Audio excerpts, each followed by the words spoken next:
ഇന്ന് അതിൽ അറസ്റ്റ് ചെയ്യപ്പെടാത്ത ആളുകൾ ഇന്ന് SDP എന്നും പേരിട്ട് പുതിയ കുപ്പായ ഇട്ടിട്ട് ഇരുന്നാൽ അത് പോപ്പുലർ ഫ്രണ്ട് ആകാതിരിക്കില്ല, താലിബാനിസം ആകാതിരിക്കില്ല.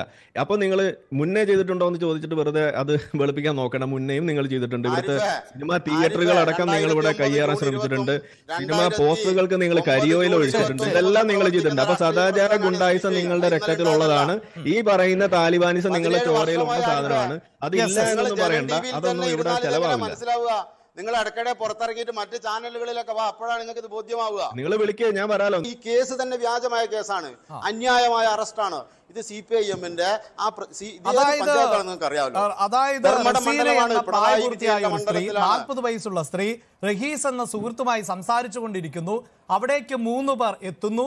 അങ്ങനെ 3 പേർ എത്തി അവിടെ വിചാരണ നടക്കുന്നു.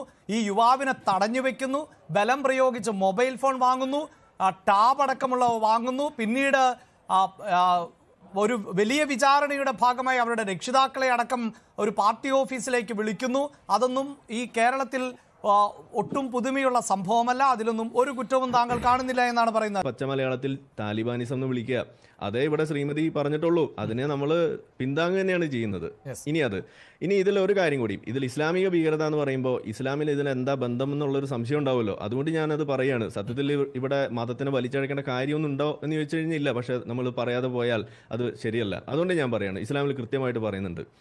മുഹമ്മദ് നബി തന്നെ പഠിപ്പിച്ചുള്ള കാര്യമാണ്. നിങ്ങളൊരു തെറ്റ് കണ്ടാൽ ആദ്യം കൈ കൊണ്ട് തടയുക, അതിന് സാധിക്കില്ലെങ്കിൽ നിങ്ങൾ നാക്കുകൊണ്ട് തടയുക, അതിന് സാധിക്കില്ല മനസ്സുകൊണ്ട് നിങ്ങൾ വെറുക്കുക എന്ന് മാത്രമല്ല, അങ്ങനെ വെറുക്കുന്നത് ഒരു അഴകുഴമ്പൻ വിശ്വാസിയുടെ ലക്ഷണമാണെന്നാണ് പഠിപ്പിക്കുന്നത്. അപ്പോൾ യഥാർത്ഥ വിശ്വാസി എന്താ ചെയ്യേണ്ടത്? കൈകൊണ്ട് തടയുക. കൈകൊണ്ട് തടയുക എന്ന് പറഞ്ഞാൽ എന്താണ്? ഇപ്പം ഈ കണ്ടതൊക്കെയാണ് ഈ കൈകൊണ്ട് തടയുന്നതിൻ്റെ ഒരു പരാക്രമം എന്ന് പറയുന്നത്. ഇതെവിടെ ചെയ്തിട്ടുള്ളൂ. അപ്പോൾ സത്യത്തിൽ നമ്മളിവിടെ ഇവരെ അപ്രീഷിയേറ്റ് ചെയ്യാണ് ചെയ്യേണ്ടത്. സത്യത്തിൽ ഇവർ യഥാർത്ഥ വിശ്വാസികൾ ആയി ഇവിടെ ചമഞ്ഞു. അതാണ് നമ്മളിവിടെ കണ്ടത്. അതിന് അവർക്കൊരു കയ്യടിയാണ് നമ്മൾ കൊടുക്കേണ്ടത്. അവരെ യഥാർത്ഥ ഇസ്ലാമാണ് ഇവിടെ പുറത്തെടുത്തിരിക്കുന്നത്.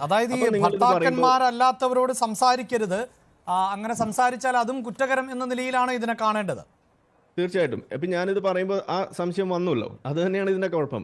കാരണം എന്താണ്, കുറച്ച് നാളുകൾക്ക് മുന്നേ AP ഉസ്താദ് ഇവിടെ ഒരു കാര്യം പറഞ്ഞിരുന്നു. കാന്തപുരം എന്താ കാന്തപുരം പറഞ്ഞത്? എക്സസൈസ് ചെയ്യുന്ന സമയങ്ങളിൽ, വ്യായാമം ചെയ്യുന്ന സമയങ്ങളിൽ അവിടെ നിങ്ങൾ സ്ത്രീകളും പുരുഷന്മാരും ഒരുമിച്ചുള്ള ഏർപ്പാടൊന്നും വേണ്ട, അതൊക്കെ അനിസ്ലാമികമാണ് എന്ന് പറഞ്ഞൊരു സാധനം നിങ്ങൾ കേട്ടിട്ടുണ്ടാവുമല്ലോ.